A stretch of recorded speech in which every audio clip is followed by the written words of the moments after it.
Assalamualaikum warahmatullahi wabarakatuh. Alhamdulillahirrabbilalamin. Asyhadu an la ilaha illallah wa asyhadu anna Muhammadan abduhu wa rasuluh sallallahu alaihi wasallam. Rabbi shrahli sadri wa yassirli amri wahlul 'uqdatam min lisani yafqahu qouli. Saudara-saudaraku, kaum muslimin dan muslimat yang dirahmati Allah, alhamdulillah atas qadar dan rahmat Allah, pada hari ini kita dapat bertatap muka kembali di dalam majelis taklim ini. Semoga pertemuan kita pada hari ini oleh Allah selalu diberi manfaat dan barokah. Saudara-saudaraku, pada pertemuan yang pertama kita telah membahas apa alasan para pengkhotbah, para penceramah, para pemberi nasihat, para pembawa materi pengajian selalu mengawali acara mereka dengan ucapan salam, bacaan hamdalah, bacaan tasyahud, dan bacaan sholawat kepada Rasulullah Shallallahu Alaihi Wasallam. Pada pertemuan kedua kita telah membahas tentang salam. Pada pertemuan ketiga kita telah membahas tentang bacaan hamdalah. Dan sekarang pada pertemuan yang keempat ini kita akan membahas tentang bacaan tasyahud. Sudah kita ketahui bersama bahwa sudah seyogyanya para pengkhotbah, para pemberi nasihat, para pembawa materi pengajian sebelum menyampaikan acara mereka disunahkan untuk membaca tasyahud dulu. Hal tersebut berdasarkan sabda Rasulullah Shallallahu Alaihi Wasallam, kulu khutbatin, setiap khutbah atau setiap pidato, laisa yang tidak ada fiha di dalamnya apa tasyahudun, bacaan tasyahud, fahiyya, maka adapun pidato tersebut iku kal yadil jatmai, seperti tangan yang putus karena penyakit lepra. Jadi sudah pada tempatnya jika mereka mengawali acara mereka dengan membaca bacaan tasyahud sebelum menyampaikan materi yang selanjutnya.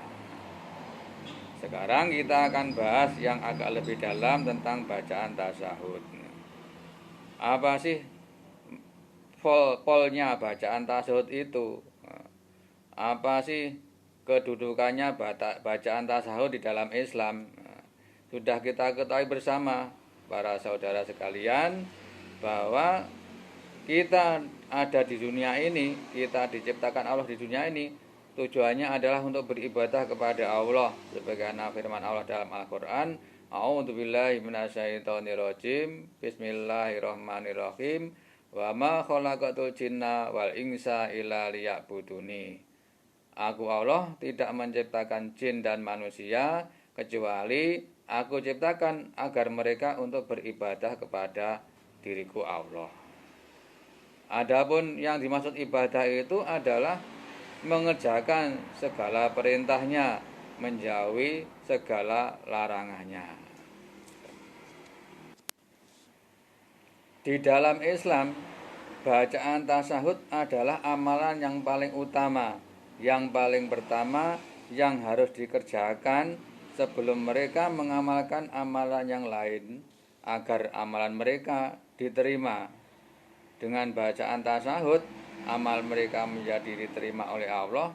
Tanpa tasyahud, amal baik seseorang itu tidak akan diterima oleh Allah. Hal tersebut berdasarkan sabda Rasulullah Shallallahu Alaihi Wasallam, kurang lebih bunyinya begini. Al-imanu, adapun keimanan, maksudnya ibadah yang harus dikerjakan oleh manusia kepada Allah, iku bid'un, antara 3 sampai 9, wa sab'una dan 70, au bid'un atau 3 sampai 9, wa situna dan 60, apane subatan cabangnya. Banyaknya peraturan yang harus ditetapi oleh orang Islam itu ada 73 sampai 79 atau 63 sampai 69 macam. Maksudnya banyak sekali. Fa afdaluha, adapun paling utamanya keimanan, paling utamanya ibadah yang harus dikerjakan iku qaulu la ilaha illallah. Ucapan la ilaha illallah, maksudnya ucapan syahadat. Wa adnaha, dan lebih rendahnya iman, lebih rendahnya amal solih iku imatatul adha anit thariqi, membuang sesuatu yang bisa menyakitkan jauh dari tengah jalan. Jadi amalan yang paling utama, yang pertama yang harus dikerjakan adalah bersyahadat, dan amalan yang paling rendah yang berpahala adalah menyingkirkan sesuatu yang bisa mendatangkan bahaya bagi orang lain dari tengah jalan. Bacaan tasahud merupakan kunci seseorang agar dia bisa masuk surga, agar dia bisa dikatakan orang iman, juga berdasarkan sabda Rasulullah Sallallahu Alaihi Wasallam yang bunyinya kurang lebih begini: Man, barang siapa, syahida yang telah menyaksikan siapa orang, an bahwasanya la ilaha, tidak ada Tuhan yang wajib diibadahi sama sekali, ilallahi, kecuali Allah, wahdahu, dengan sendirinya Allah, la syarika, sama sekali tidak ada sekutu, lahu, baginya, wa anna Muhammadan, dan sesungguhnya Muhammad iku abduhu, hambanya Allah, wa rasuluhu, dan utusan Allah, wa anna Isa, dan sesungguhnya Isa iku abdullah, hambanya Allah, wa rasuluhu, dan utusan Allah, wa kalimatuhu, dan kalimahnya Allah, alqaha, yang telah meletakkan siapa Allah pada kalimah itu, ila Maryam, kepada Maryam, wa ruhun, dan roh, minhu, dari Allah, wal janata, dan dia juga bersaksi bahwa sesungguhnya surga itu hakun, benar adanya, wan naro, dan sesungguhnya neraka iku hakun, benar adanya, adkholahu, maka pasti memasukkan pada orang itu sopo Allah al janata, pada surga, alama, atas apa-apa, karena yang telah ada apa ma bayane minal amali, dari amalan orang itu. Jadi barang siapa yang sudah bersyahadat, dipastikan oleh Nabi dia masuk surga sesuai dengan kadar amalnya. Jadi tinggi rendahnya surga orang yang sudah bersyahadat tergantung amalannya. Semakin banyak amalannya, semakin tinggi derajatnya di surga. Sebaik apapun budi pekerti seseorang ketika hidup di dunia, ketika dia tidak mau bersyahadat, tidak mau bersaksi bahwa tidak ada yang diibadahi sama sekali kecuali hanya Allah semata, dan tidak mau bersaksi bahwasanya Muhammad itu adalah utusan Allah, maka amal baiknya tidak berguna sama sekali bagi mereka ketika mereka sudah sampai di akhirat. Sebagaimana firman Allah dalam Al-Quran, A'udzu billahi minasyaitonir rajim, Bismillahirrahmanirrahim. Waladina, adapun orang-orang kafaru, yang kufur siapa mereka, mereka tidak mau menerima keyakinan bahwasanya tidak ada Tuhan kecuali Allah, tidak mau menerima bahwa Muhammad itu Rasulullah. A'maluhum, amal-amal mereka iku kasarobin, seperti fata morgana, bikiatin, yang ada di tengah lapang, yahsabuhu, yang menyangka pada fata morgana itu, sopo adom anu, orang yang kehausan, menyangka ma'an, seperti air. Jadi bagi orang-orang yang tidak mau bersyahadat, meskipun mereka beramal baik, mereka menyangka di akhirat nanti juga bisa mendapat kebaikan sebagaimana orang-orang yang bersyahadat, itu bagaikan orang yang kehausan, dia melihat fata morgana, dikira di situ ada air. Terus dia mendatanginya. Hatta sehingga idza ja'ahu, ketika telah datang siapa orang pada fata morgana itu, lam yajidhu, maka dia tidak akan menjumpai di sana syai'an pada sesuatu pun. Orang-orang yang tidak bersahadat, ketika di akhirat nanti, ketika di dunianya dia menyangka juga bisa mendapatkan pahala sebagaimana orang yang telah bersahadat, akan kecewa, akan merasa rugi karena dia di sana tidak menjumpai pahala sedikit pun baginya. Dan bagi orang-orang yang hidup setelah terutusnya Rasulullah Shallallahu Alaihi Wasallam, kemudian dia tidak mau bersahadat, tidak mau mengamalkan amalan-amalan yang telah disunahkan oleh Rasulullah, orang itu dipastikan akan masuk neraka. Sebagaimana sabda Rasulullah Shallallahu Alaihi Wasallam yang kurang lebih bunyinya begini: la yasma'u, tidak akan mendengar, bi, terhadap diriku Nabi Muhammad, sopo ahadun, seseorang, bayane min hadil ummah, dari ini umat, yaitu umat yang hidup setelah terutusnya Nabi Muhammad. Sumayamutu, lalu mati siapa ahad, walam yu'min, dan tidak beriman siapa ahad, biladi, dengan apa-apa, ursiltu, yang telah diutus siapa aku Muhammad bihi, dengannya, ila, kecuali, karena pasti ada siapa ahad, iku min ashabin nar, termasuk para penghuni neraka. Sebaliknya, barang siapa yang telah bersahadat lahir batin, dia mengetahui apa isi syahadat itu, seberapapun jeleknya orang itu, betapapun jeleknya akhlak orang itu, kelak jika sewaktu mati, maka di akhirat dipastikan bisa masuk surga, meskipun sebelum masuk surga dia dihukum di neraka dulu karena kesalahan-kesalahan yang dia berbuat.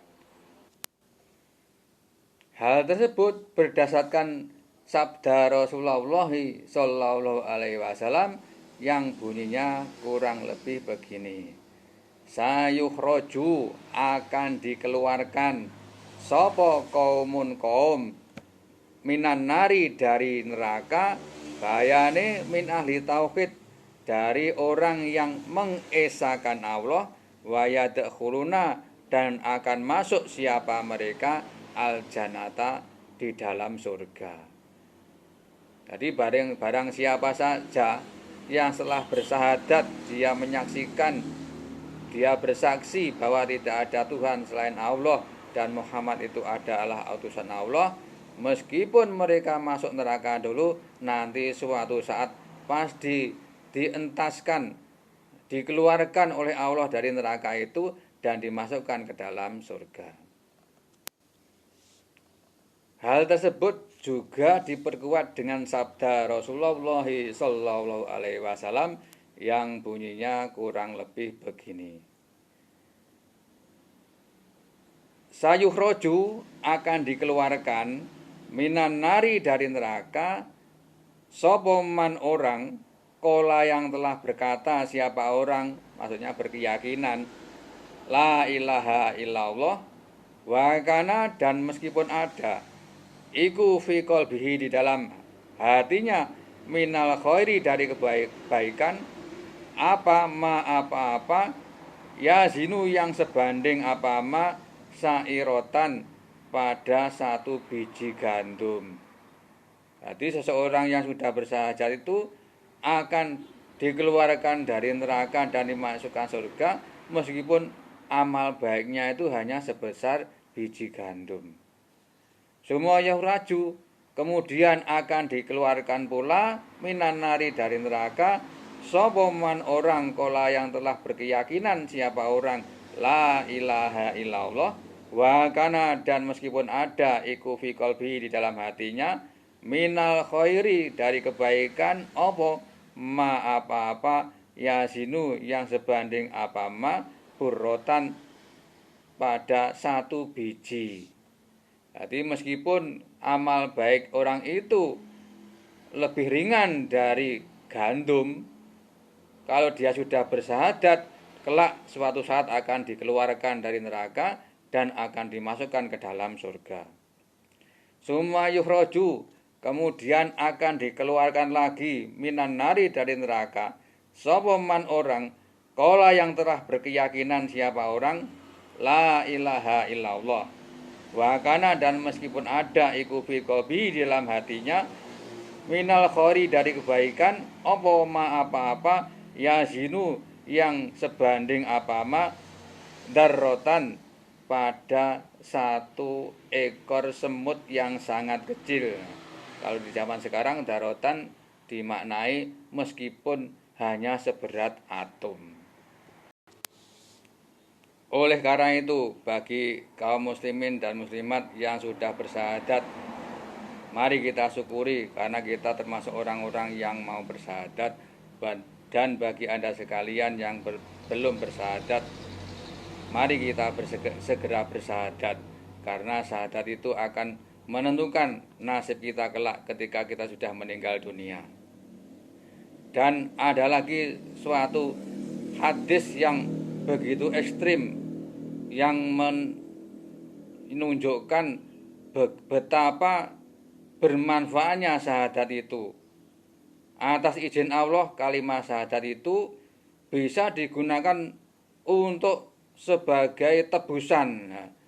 Tebusan atas amal-amal jelek yang telah dikerjakan. Jadi meskipun seseorang itu amal jeleknya banyak sekali, dengan kalimat syahadat tersebut dan dengan izin Allah, amal jelek itu akan tidak ada artinya di sisi Allah karena dia telah bersahadat. Hal tersebut berdasarkan sabda Rasulullah Shallallahu Alaihi Wasallam yang kurang lebih bunyinya begini: Innallaha, sesungguhnya Allah iku sayu kholisu akan memilih siapa Allah rojulan pada seseorang min ummati dari umatku Nabi ala ru'usil kholaiki di hadapan para pemimpin makhluk yaumal kiamati pada hari kiamat. Fayang suruh lalu membentangkan siapa Allah alaihi atas rojul tis'atan pada 9 watis ina dan 90 apane sijilan buku catatan amal jeleknya. Kullu sijilatin, setiap masing-masing buku catatan amal yang jelek iku mislu madil basori, sejauh mata memandang. Karena saking banyaknya kesalahan yang dia kerjakan, ketika buku tadi dibentangkan sejauh mata memandang tidak habis.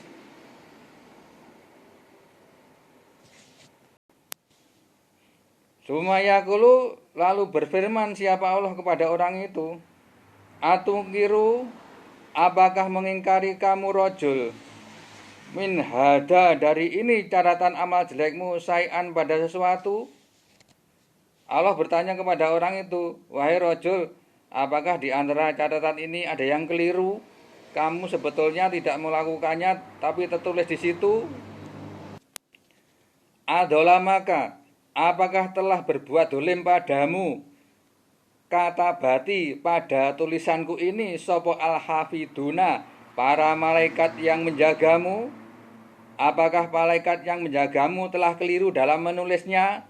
Kamu tidak melakukan kesalahan tapi ditulis melakukan kesalahan. Kola, maka menjawab siapa rojul, la, tidak ya Rabbi, wahai Tuhanku. Jadi rojul tadi mengakui bahwa semua itu pernah dia kerjakan di dalam dunia ini. Fayaqulu, lalu berfirman siapa Allah kepada orang itu, afalaka, apakah bagimu udrun, ada sebuah alasan yang bisa menolak siksamu karena kesalahan-kesalahan yang telah kamu perbuat itu? Fayaqulu, maka orang itu berkata, la, tidak, ya Rabbi, wahai Tuhanku. Wahai Tuhanku, aku tidak punya amalan satupun yang bisa menebus kesalahanku itu. Fayaqulu, lalu berfirman siapa Allah? Bala, iya, kamu punya sebuah alasan yang bisa menolak dari kesalahan-kesalahanmu itu, yang bisa menghindarkan kamu dari siksamu karena kesalahan-kesalahanmu itu. Inalaka, sesungguhnya bagimu, indana, di sisi Allah, opo hasanatan, ada sebuah kebaikan. Rajul, ketahuilah bahwasanya kamu punya sebuah kebaikan yang bisa menyebabkan kamu tidak disiksa atas kesalahan-kesalahanmu. Wa inahu, dan bahwasanya la dulma, tidak ada penganiayaan sama sekali, alaika, yang akan menimpa dirimu al yauma, pada hari ini. Dan ketahuilah, atas amalan yang pernah kau kerjakan itu, kamu pasti akan selamat dari siksaku. Kamu tidak akan didolimi karena kamu punya amalan yang bisa menghindarkan kamu dari siksaku Allah. Fayukhroju, maka dikeluarkanlah opo bitokotun, selembar kertas, fiha, yang di dalamnya ada kalimah asyhadu alla ilaha illallah wa asyhadu anna Muhammadan abduhu wa rasuluh. Fayaqulu, maka berfirman siapa Allah kepada orang itu, uhdur, datanglah kamu, wasnaka, pada timbangan amalmu. Wahai rajul, datanglah kamu pada timbangan amalmu dengan mengandalkan amalanmu yang satu ini.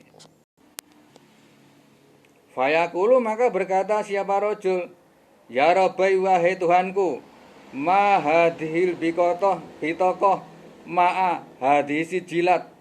Wahai Tuhanku, apa gunanya selembar kertas ini?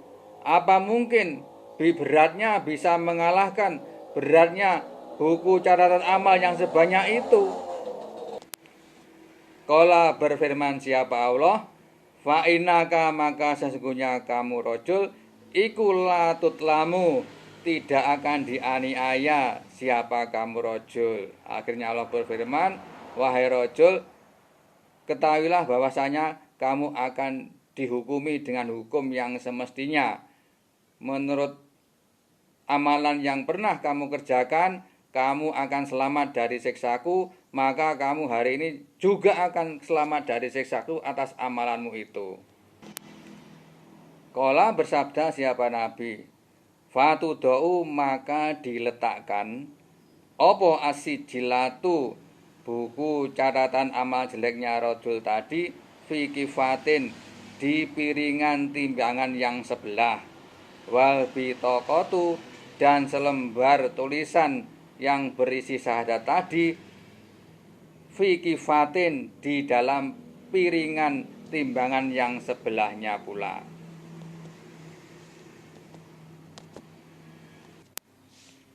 Fatosat, maka menjadi ringan opo asijilatu, beratnya buku catatan amal jeleknya rajul tadi, wasakulat, dan menjadi berat opo albitokotu, selembar tulisan syahadat tadi.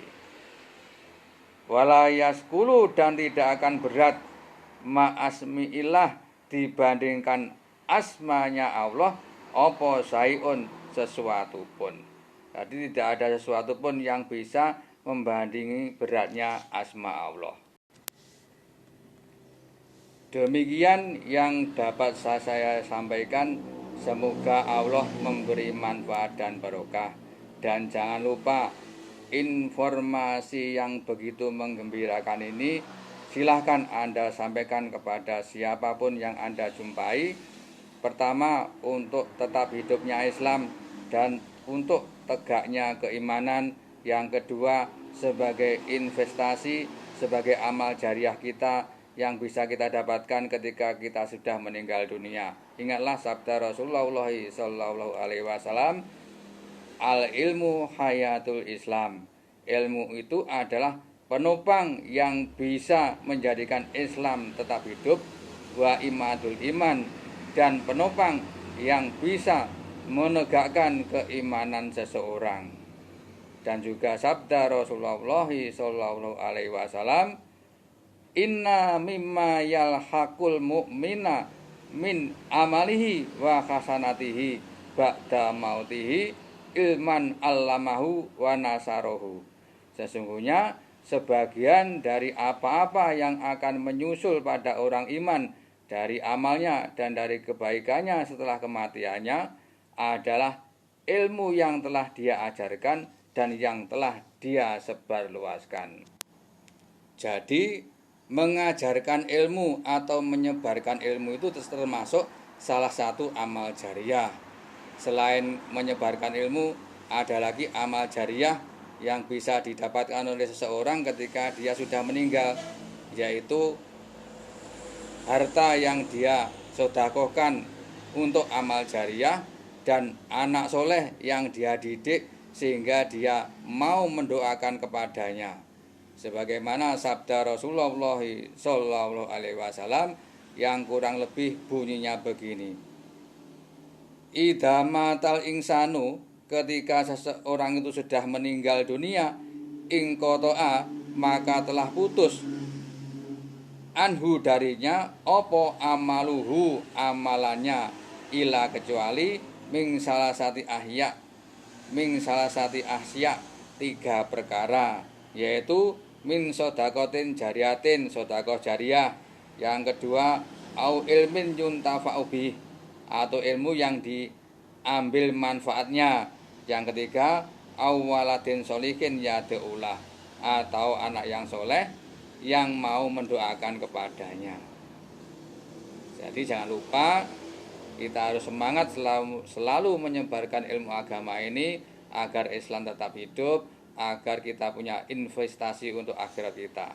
Semoga Allah memberi manfaat dan barokah. A'udzubillahi minasyaitonirrajim. Bismillahirrahmanirrahim. Alhamdulillahirabbil alamin.